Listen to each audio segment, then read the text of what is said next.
Hello friends, ഇന്ന് നമ്മൾ കാണാൻ പോകുന്നത് നല്ല നാടൻ അരി അരച്ചിട്ടുള്ള അച്ചപ്പത്തിന്റെ റെസിപ്പിയാണ്. അപ്പോൾ എൻ്റെ മമ്മിയാണ് ഈ ഒരു അച്ചപ്പം ഉണ്ടാക്കി എടുക്കുന്നത് കേട്ടോ. പെരുന്നാൾക്ക് മമ്മി ഉണ്ടാക്കിയിട്ടുള്ള അരി അരച്ച അച്ചപ്പത്തിന്റെ റെസിപ്പിയാണ് ഞാൻ നിങ്ങളോട് ഷെയർ ചെയ്യുന്നത്. അപ്പോൾ അതെങ്ങനെയാണെന്ന് നോക്കാം. അതിനായിട്ട് 3 കിലോ പച്ചരി നന്നായി കഴുകി ഒരു 4 തൊട്ട് 5 മണിക്കൂറോളം നമുക്ക് വെള്ളത്തിൽ കുതിർത്തെടുക്കാം. അങ്ങനെ കുതിർത്തെടുത്തിട്ടുള്ള അരിയാണിത്. ഇനി ഈ പച്ചരി മില്ലിൽ കൊടുത്തിട്ട് പൊടിപ്പിച്ചെടുക്കണം. അപ്പോൾ ഇതാ കണ്ടില്ലേ, നല്ല നൈസായിട്ട് നമ്മൾ പച്ചരി പൊടിച്ചെടുത്തിട്ടുണ്ട്. അപ്പോൾ ഇതുപോലെ ഈ ഒരു അരിപ്പൊടി വെച്ചിട്ടാണ് നമ്മളിന്ന് അച്ചപ്പം ഉണ്ടാക്കിയെടുക്കുന്നത് കേട്ടോ. അപ്പോൾ വറുത്ത അരിപ്പൊടി വെച്ചിട്ടുണ്ടാക്കുന്ന അച്ചപ്പത്തിൻ്റെ റെസിപ്പി ഞാൻ മുമ്പ് ഷെയർ ചെയ്തിട്ടുണ്ടായിരുന്നു. അത് കാണാത്തവരുണ്ടെങ്കിൽ അതിൻ്റെ ലിങ്ക് ഞാൻ ഡിസ്ക്രിപ്ഷൻ ബോക്സിൽ കൊടുക്കാം. അപ്പോൾ നമ്മൾ അരിപ്പൊടി നമ്മളൊരു പാത്രത്തിലാക്കി മാറ്റി വയ്ക്കുക. അതിനുശേഷം ഒരു മിക്സിയുടെ ജാറിലേക്ക് 6 മീഡിയം വലുപ്പത്തിലുള്ള മുട്ട പൊട്ടിച്ചൊഴിക്കുക. പിന്നെ 2 കപ്പ് പഞ്ചസാര കൂടി ചേർത്തിട്ട് നന്നായിട്ടൊന്ന് അടിച്ചെടുക്കണം. നല്ല പോലെ അടിച്ചെടുക്കുക. അങ്ങനെ നമ്മൾ മുട്ടയും പഞ്ചസാരയും നന്നായിട്ട് അടിച്ചെടുത്തിട്ടുണ്ട്. ഇനി ആ മിക്സ് പച്ചരിപ്പൊടിയിലേക്ക് ഒഴിച്ചു കൊടുക്കാം, മുഴുവനായിട്ട് ഒഴിച്ചു കൊടുക്കാം. ഇനി നമ്മളിതിലേക്ക് ചേർത്ത് കൊടുക്കുന്നത് എന്താണെന്ന് വെച്ച് കഴിഞ്ഞിട്ടുണ്ടെങ്കിൽ നാളികേരപ്പാലാണ് കേട്ടോ. അപ്പോൾ നാളികേരപ്പാലെന്ന് പറയുമ്പോൾ നല്ല കട്ടി നാളികേരപ്പാലാണ് എടുത്തിട്ടുള്ളത്. മമ്മി ഒരു 5 നാളികേരം എടുത്തിട്ട് അതിൻ്റെ 1/4 പാലാണ് എടുത്തിട്ടുള്ളത്. അപ്പോൾ അത് ഒരു 3 കപ്പോളം 3-3.5 കപ്പോളം നാളികേരപ്പാൽ, നല്ല കട്ടി നാളികേരപ്പാൽ ഒരു മിക്സിയുടെ ജാറിലേക്ക് ഒഴിച്ചു കൊടുത്തിട്ടുണ്ട്. പിന്നെ അതിൽ നമ്മൾ ഓൾറെഡി പഞ്ചസാര കൂടി ഇട്ടിട്ടുണ്ടായിരുന്നു, അപ്പോൾ അത് കാണിക്കാൻ വിട്ടുപോയതാണ്. പഞ്ചസാര ഒരു 2 കപ്പ് ഇതിലേക്ക് ചേർത്ത് കൊടുത്തിട്ടുണ്ട്. അങ്ങനെ പഞ്ചസാരയും നാളികേരപ്പാലും കൂടി ചേർത്തിട്ട് മിക്സിയിൽ അടിച്ചെടുത്തിട്ടുള്ള ആ ഒരു മിക്സാണ് കേട്ടോ ഇത്. അപ്പോൾ ഇത് കണ്ടില്ല, ഒരു 3.5 കപ്പോളം ഉണ്ടായിരുന്നു. അപ്പോൾ ആ 3.5 കപ്പ് മുഴുവനായിട്ട് നമ്മൾ അരിപ്പൊടിയിലേക്ക് ഒഴിച്ചു കൊടുക്കുന്നുണ്ട്. പിന്നെ മധുരം എന്നൊക്കെ പറയുന്നത് ഓരോരുത്തരുടെ ഇഷ്ടത്തിനനുസരിച്ചിട്ട് നമുക്ക് കൂട്ടും കുറയ്ക്കുകയൊക്കെ ചെയ്യാം. അങ്ങനെ നമ്മൾ മുട്ടയുടെ മിക്സും അതുപോലെ നാളികേരത്തിൻ്റെ മിക്സും അരിപ്പൊടിയിലേക്ക് ഒഴിച്ചു കൊടുത്തു. ഇനി കൈവച്ച് നന്നായിട്ട്, കൈവച്ച് തന്നെ വേണമെന്നില്ല, പക്ഷേ കൈവച്ചിട്ടാകുമ്പോൾ നന്നായിട്ട് അത് പൊടി കട്ട പിടിക്കാതെ നമുക്ക് മിക്സ് ചെയ്തെടുക്കാൻ പറ്റും. അങ്ങനെ മിക്സ് ചെയ്തെടുക്കാം. അപ്പോൾ അതിൽ അങ്ങനെ മിക്സ് ചെയ്യുന്ന സമയത്ത് അരിപ്പൊടിയിൽ നാളികേരപ്പാലിൻ്റെ അളവ് കുറവായി തോന്നിയതുകൊണ്ട് മമ്മി അതിലേക്ക് കുറച്ചുകൂടി ഒരു 2 കപ്പ് കൂടി നാളികേരപ്പാൽ ഒഴിച്ചു കൊടുത്തിട്ടുണ്ട്. അപ്പോൾ ഒരു 5.5 കപ്പോളം നാളികേരപ്പാലായി. പിന്നെ ടേസ്റ്റ് നോക്കിയപ്പോൾ മധുരവും അല്പം കുറവായി തോന്നിയിട്ടുണ്ട്. അപ്പോൾ കുറേശ്ശെ മധുരം ആഡ് ചെയ്ത് കൊടുത്തു. മധുരമൊക്കെ ഓരോരുത്തരുടെ ഇഷ്ടത്തിനനുസരിച്ചിട്ടാണ് ചേർത്ത് കൊടുക്കേണ്ടത്. കാരണം എല്ലാവർക്കും മധുരം ഒത്തിരി ഉണ്ടാവുന്നത് ഇഷ്ടപ്പെടില്ല. ചിലപ്പോൾ മധുരം കുറവ് മതിയായിരിക്കും. അപ്പോൾ അങ്ങനെയുള്ളവർക്ക് കുറവ് ചേർത്ത് കൊടുത്താൽ മതി.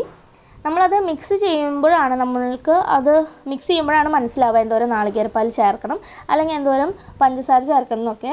അപ്പോൾ അത് മിക്സ് ചെയ്തെടുത്തിട്ട് കട്ടി കൂടുതലായി തോന്നുകയാണെന്നുണ്ടെങ്കിൽ കുറേശ്ശെ ഇതുപോലെ ഇങ്ങനെ കുറേശ്ശെ നാളികേരപ്പാൽ ചേർത്ത് കൊടുക്കുക. അപ്പോൾ ഒരു 7 കപ്പോളം നാളികേരപ്പാൽ നമ്മൾ മുഴുവനായിട്ടും ചേർത്തിട്ടുള്ള ഒരു 7 കപ്പോളം നാളികേരപ്പാലാണ്. അപ്പോൾ അത് ആദ്യം ആ മിക്സ് ചേർത്തതിന് ശേഷം കുറേശ്ശായിട്ട് ഇതുപോലെ ചേർത്ത് കൊടുക്കുകയാണ് ചെയ്യേണ്ടത്. അതേപോലെ തന്നെ പഞ്ചസാരയുടെ അളവായാലും ടേസ്റ്റ് നോക്കിയിട്ട് നമ്മൾ ചേർത്ത് കൊടുക്കുക. പിന്നെ ഒരു 1/4 ടീസ്പൂണോളം ഉപ്പ് കൂടി ഇതിലേക്ക് ചേർത്ത് കൊടുത്തിട്ടുണ്ട്, ആ മധുരം ഒന്ന് ബാലൻസ് ആവാൻ വേണ്ടിയിട്ട്.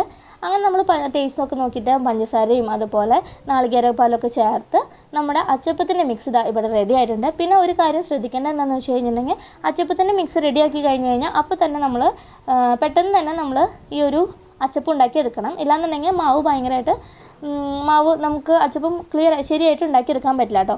പിന്നെ നമ്മളിതിലേക്ക് ചേർത്ത് കൊടുക്കുന്നത് എന്താണെന്ന് വെച്ച് കഴിഞ്ഞാൽ കറുത്ത എള്ളാണ്. അപ്പോൾ കറുത്ത എള്ള് ഒരു 1.5 ടേബിൾ സ്പൂണോളം ഇതിലേക്ക് 2 ടേബിൾ സ്പൂണോളം ഇതിലേക്ക് ചേർത്ത് കൊടുത്തിട്ടുണ്ട്. അത് ചേർത്ത് കൊടുത്ത് നന്നായി ഒന്ന് മിക്സ് ചെയ്തെടുക്കാം. അപ്പോൾ ഇത്രയേ ഉള്ളൂ നമ്മുടെ അച്ചപ്പത്തിൻ്റെ മിക്സ് എന്ന് പറയുന്നത്.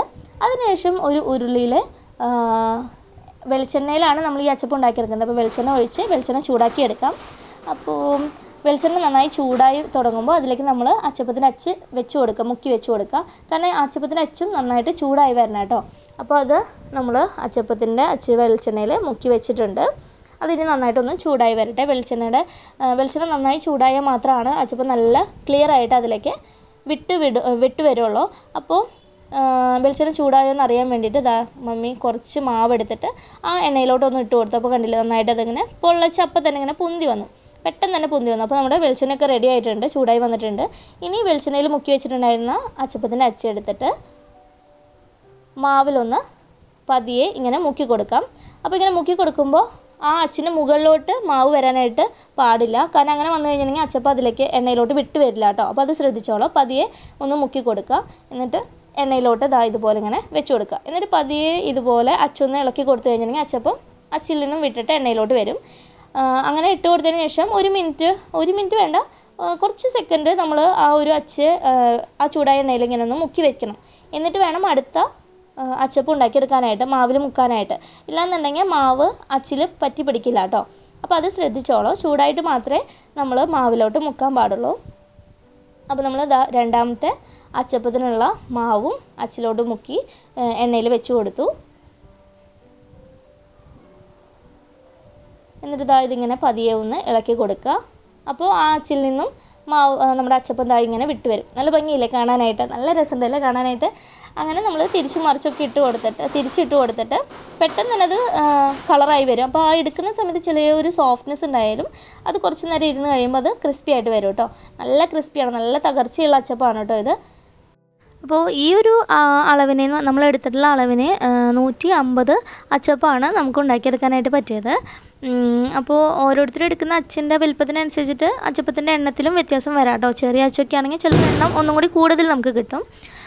ഇതിപ്പോൾ ഈ ഒരു അച്ചിൻ്റെ വലിപ്പത്തിൽ നമുക്ക് 150 അച്ചപ്പം കിട്ടി. അപ്പോൾ നല്ല ടേസ്റ്റി ആയിട്ടുള്ള ഈ ഒരു അച്ചപ്പത്തിൻ്റെ റെസിപ്പി നിങ്ങൾക്ക് എല്ലാവർക്കും ഇഷ്ടമായെന്ന് വിചാരിക്കുന്നു.